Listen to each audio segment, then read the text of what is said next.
सविता एक 45 साल की फुर्तीली तंदुरुस्त किस्म की महिला थी। उसकी शादी महज 14 साल की उम्र में पप्पू किसान से हो गई थी।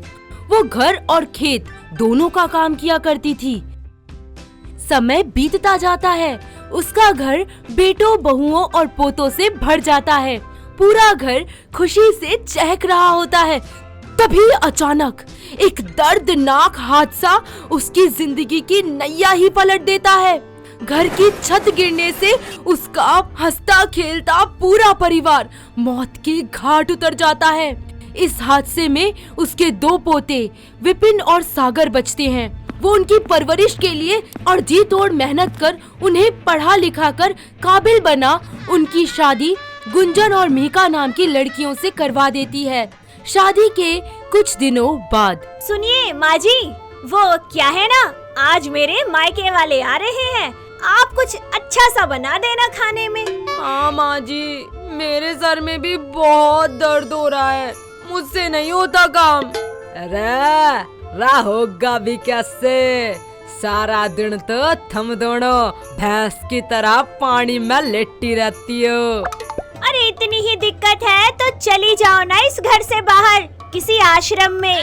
हाँ, जब देखो तब टीपू सुल्तान बन जाती हैं। इतनी फुर्ती है ना तो बुढ़िया खुद कमा और खा। रात तुम दोनों की जुबान के जैसे, कर तुम्हारे हाथ पैर भी चलते ना तो आज कुछ और ही बात होती घर की। आने दो मेरे पत्तों को, सारी अकल ना ठिकाना लगा दी ना तो हमारा नाम भी सविता नहीं। शाम को अपने पोतों के ऑफिस से आने के बाद वो अपनी बहुओं की बदसलूकी की बात उन्हें बताती है। जोरू के गुलाम पोते उसकी बातों को अनसुना कर उसे दुत्कार देते हैं। अपने पोतों के इस बर्ताव से सविता का मन बहुत दुखी हो जाता है। वो घर छोड़कर वृद्धा आश्रम में रहने लगती है और अपने स्किल्स को डेवलप करती है। सविता की एनर्जी, एक्टिवनेस के कारण उसे सेल्फ डिफेंस टीचर नियुक्त किया जाता है। वो अब जगह जगह अपने सेल्फ डिफेंस अवेयरनेस कैंप लगाकर अपने करतब और फुर्ती दिखाती। ऐसे ही एक दिन ऑन रोड, असीता ਚੱਜ ਦੇ ਨਾਲ 20 ਵਾਰੀ ਉੱਠ ਕੇ ਖੜੇ ਨਹੀਂ ਹੋ ਸਕਦੇ। ਇਸ ਨੂੰ ਦੇਖੋ, ਇਸ ਉਮਰ ਵਿੱਚ ਵੀ स्किपिंग कर रही है। स्किपिंग कितनी अमेजिंग है दादी जी। ओ बेटे, बुढ़िया के अंदर कितनी जान है। भाई साहब कैसे पीटी कर रही है। व्हाट अ स्पीड यार, व्हाट अ स्पीड। अबे देख यार, कैसा डंडा घुमा रही है ये बुढ़िया। वो मेरी दादी की उम्र की है यार, क्या जबरदस्त एनर्जी है इसकी। अपने सेल्फ डिफेंस कैंपेन और फुर्तीलेपन के कारण देखते ही देखते सविता दादी न्यूज चैनल्स और रेडियो में छा जाती हैं। वो यूट्यूब सेंसेशन बन जाती हैं। ऐसे ही 2 साल बीत जाते हैं। वहीं दूसरी तरफ उसकी बहुएं गुंजन और मीका की गोद एक बच्चे को तरस जाती है। एक दिन वो दोनों हॉस्पिटल जा रही होती हैं। इत्तेफाक से उसी हॉस्पिटल में बतौर पीटी इंस्ट्रक्टर सविता भी वहां पहुंच जाती है और अपनी बहुओं को डॉक्टर के पास जाते देख चिंतित हो वो भी चुपके से उनके पीछे चल देती है और अपनी बहुओं और डॉक्टर की बात सुनती रहती है। मीका और Gunjan, I am sorry to say but आप दोनों कभी माँ नहीं बन सकती।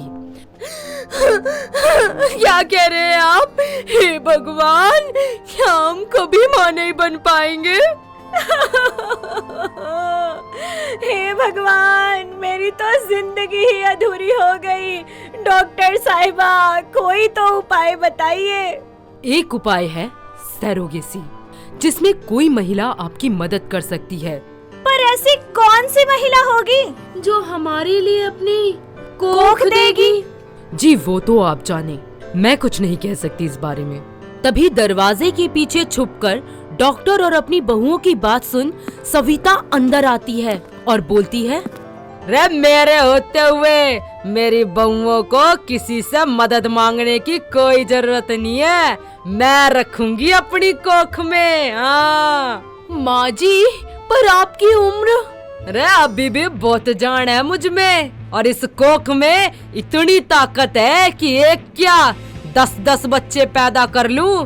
तुम आजकल की लड़कियां आलस, गलत खान पान की वजह से ये समस्या यूं ही बढ़ रही है। पर अब चिंता मत करो तुम दोनों की सूनी गोद जल्द ही भर जाएगी।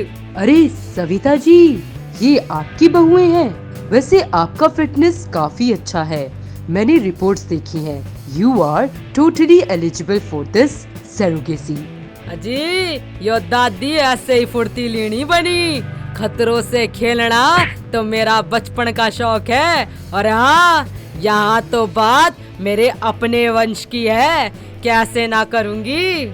पर लोग क्या कहेंगे, उनको क्या जवाब देंगी आप? रे लोगों का तो काम ही है कहना, छोड़ो बेकार की बातें। दिन बीतते जाते हैं। सविता सरोगेसी के थ्रू प्रेग्नेंट हो जाती है। उसकी बहुएं उसका पूरा ख्याल रखती हैं। समय पर दवाई देना, खाना खिलाना, चेकअप करवाना जैसे सारे काम। ऐसे ही एक दिन सविता अपनी दोनों बहुओं के साथ चेकअप करवाकर घर आ ही रही होती है कि लोग इस उम्र में उसे प्रेग्नेंट देख अजीब सी बातें करने लगते हैं। ओहो, अरे देखो तो, बुढ़िया ने इस उम्र में क्या खूब रंग दिखाया है। आए कुछ ज्यादा ही प्यार के भूल गिल रहे थे, बुढ़ापे में भी जवानी का जोश ले रही है बुढ़िया। सबकी ऐसी बातें सुनकर सविता गुस्से से तिलमिला जाती है और पास में ही रखा लठ उठाकर बोलती है, रैक्का मकलो, पहली बात तो ये कि मैं उम्र में भले बड़ी हूँ, पर किसी भी एंगल से किसी जवान लड़की से कम ना हूँ। और तुम जैसी जिंदा लाश नहीं हूँ जो 2 कदम चलकर चक्कर खा के गिर जाऊं। रे हिम्मत है तो मेरे मुंह पे बात कर। हाँ माँ जी, बिल्कुल सही कह रही हैं आप। आजकल औरतों को जुगाली और कानाफूसी के सिवा कुछ नजर ही नहीं आता। सविता और मिहिका की बातें सुनकर सभी का मुंह बंद हो जाता है। फिर सब उसके साहस को देखते हुए तालियां बजाते हैं। वक्त बीतता है और आखिर वो दिन आ ही जाता है जब सविता दादी सरोगेसी के थ्रू 2 जुड़वा बच्चों को जन्म देती है और इस तरह उसकी दोनों बहुएं गुंजन और मिहिका की सूनी गोद भर जाती है। माँ जी, आप मेरी जिंदगी में भगवान बनकर आई हैं। रे बावली हो रही है के? ऐसा कुछ नहीं है। नहीं माँ जी, जो आपने इस उम्र में किया है ना, वो कोई नहीं कर सकता। रे कितनी बार का है, मैं तो अभी भी जवान हूँ। हमें माफ कर दीजिए, हमने आपका बहुत अपमान किया। जी माँ जी, हमसे बहुत बड़ी भूल हो गई जो आपकी बातों को नहीं समझे और आपको इतना दुख दिया। पर आपने तो हमारी झोली खुशियों से भर दी। बाप रे, इतने भारी भरकम शब्द रे पगली रुलाएगी क्या?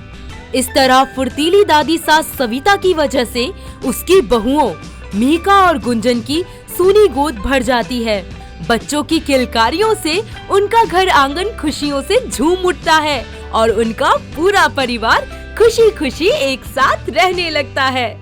अगर आपको ये वीडियो पसंद आया हो तो इसे लाइक कीजिए, चैनल सब्सक्राइब कीजिए और कमेंट करके बताइए कि भविष्य में आप कौन सी कहानी देखना पसंद करेंगे।